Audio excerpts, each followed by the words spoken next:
so strong.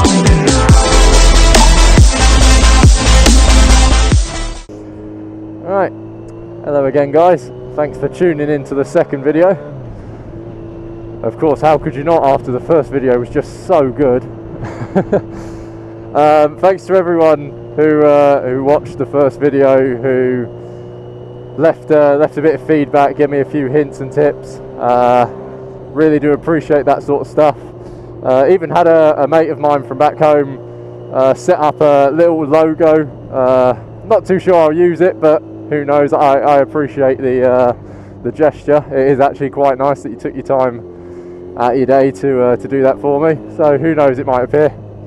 Got to give a little shout out as well to Uncle Red Devil, who is a motor vlogging friend of mine back in MK, who I'm sure I'm going to be relying on throughout the next coming weeks, just for some advice on well, just basically how to do this in a correct manner, I suppose. But yeah, thanks to him, because I know he's going to be a massive help, and he's already been a little bit of a help. So yeah, that gets that part of the video out of the way. He was eager.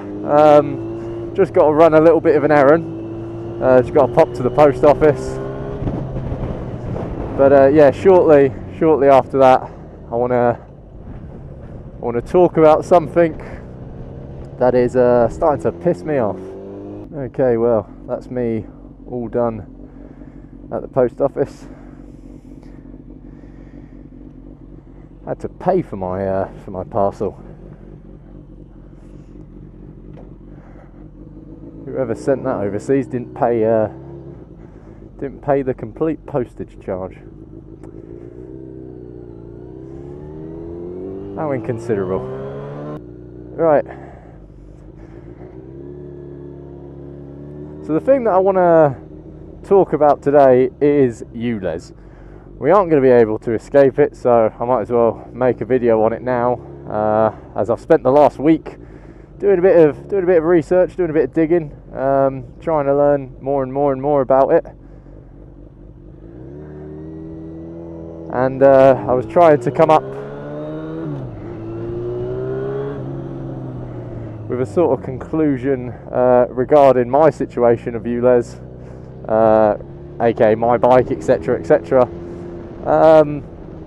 As I saw an article recently posted by Biker and Bike, that some pre-Euro 3 standard bikes would be, well, I guess wouldn't have to pay the charge because of a loophole that they had found.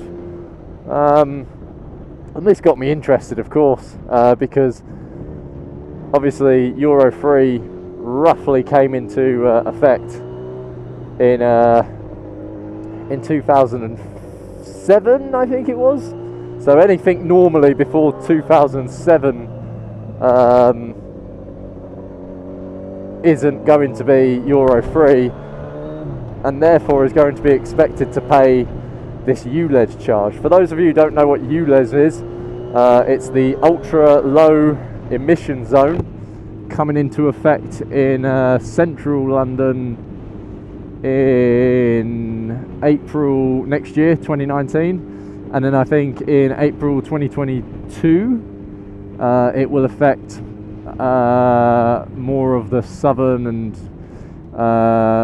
western northern circuits that run around London. So I don't know if that means all of London or if it means the majority of London, but basically if you have a vehicle, car, lorry, bus, motorcycle, whatever it is, that is not well, I don't know if it's actually Euro, I don't know how car emissions and all that work, but for bikes obviously Euro 3, Euro 3, if it doesn't reach that standard, you will be expected to pay a daily charge of £12.50 to ride your motorcycle in the areas that are under the ULEZ law, if we can call it that, I suppose. So that's ULEZ in a nutshell. Basically, you know, your bike's on it, gives out too much emissions, you'll soon have to pay for it. I myself am on a 2001 Yamaha FZS Phaser 600. So 2001, I've missed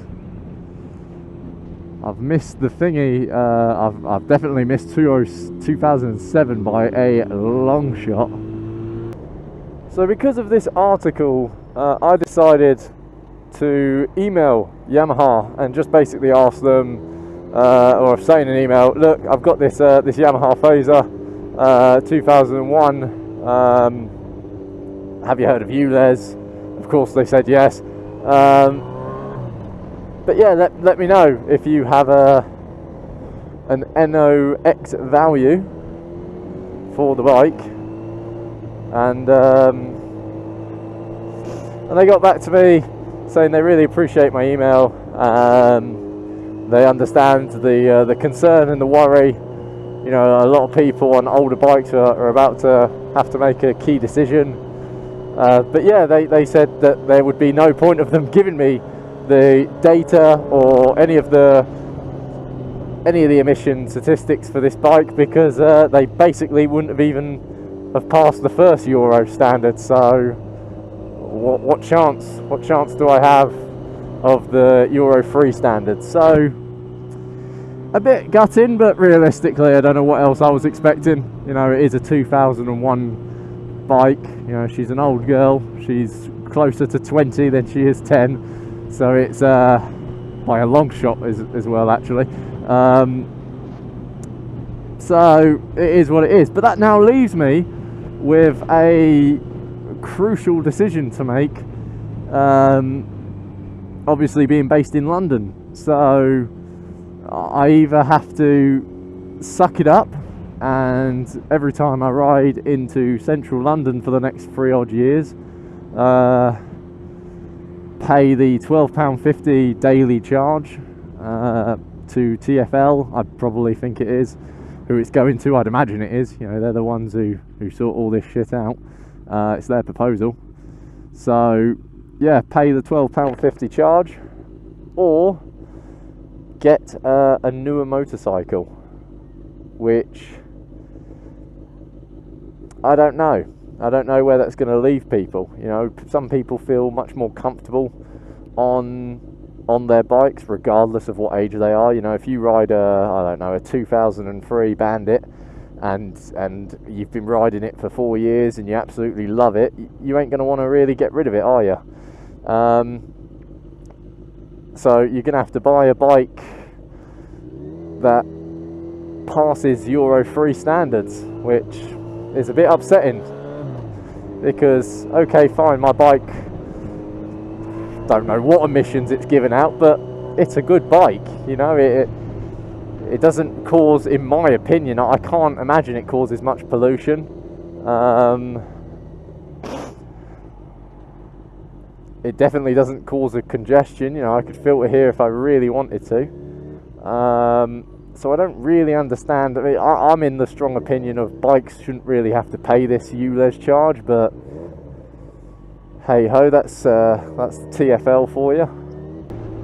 The other option you've got is you can buy a bike that's 40 years old or older, because obviously then it's deemed a classic, and you are exempt from the charge. So who knows? I don't know how much 40-year-old or older bikes are going for nowadays on Auto Trader, or I don't know, your bike dealerships if they've got one.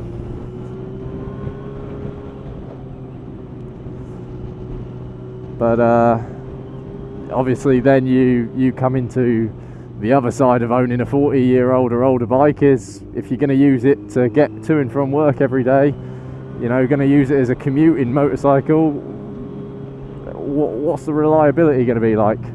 You know, it could have been the bee's knees back in the 1970s. It could have been the best built motorcycle that there's ever been, but you know, that was 40 odd years ago now. Hell, nearly 50, the 1970s. So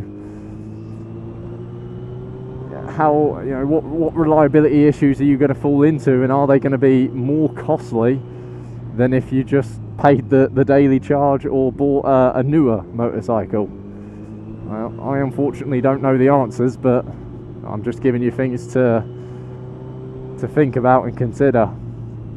As for myself, I don't really know what I'm going to do.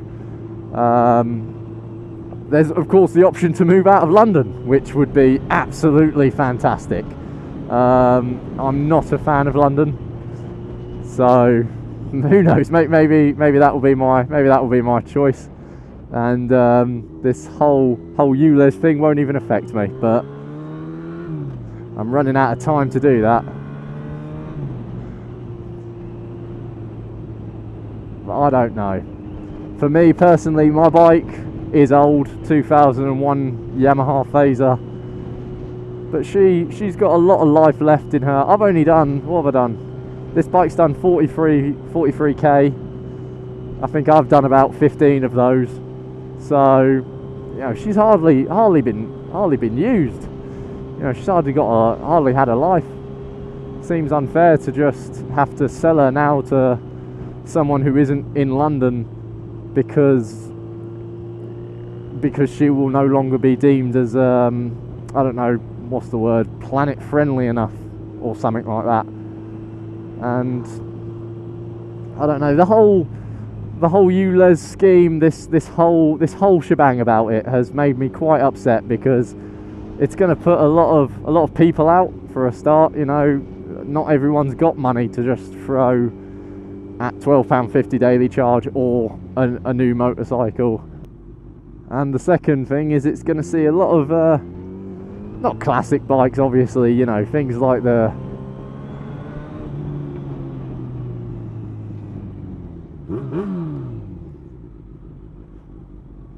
some red people. It's going to put a lot of older bikes out of use, because you know, I'm going to imagine most people are going to sell their Yamaha Phaser, their Suzuki Bandits, their old Honda CBRs or whatever it be. You know, hell, even if you've got a classic YZF R1, you know, you probably might want to part ways with that now, because it's just going to be so costly to keep it.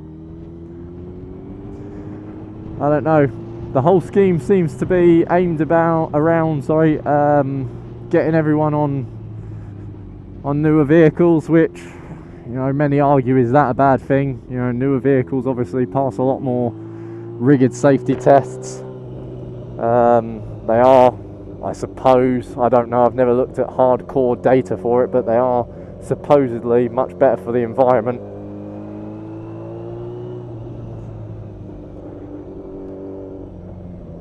But who knows? London could look very different next year. There aren't many old cars in London anyway. You know, I don't really think it will affect cars that much. Most of the cars